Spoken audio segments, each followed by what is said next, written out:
त्यांना विनंती करतो, एक 2च मिनिटात आपलं मनोबल यासाठी वर्क केला आहे. शुभम मलबे काकी, बरं बोला बोला काकी, तर बोला तुम्ही 2 मिनिटं.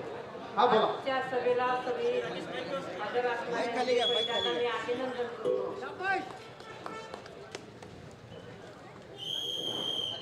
अभिनंदन करतो.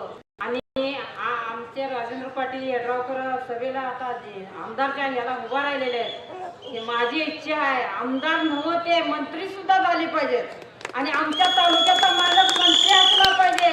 लगीन कुणाचं पण असू दे, पण वाढत्या आपला असला पाहिजे तर पोट भरून जेवण मिळतंय हे लक्षात ठेवलं पाहिजे.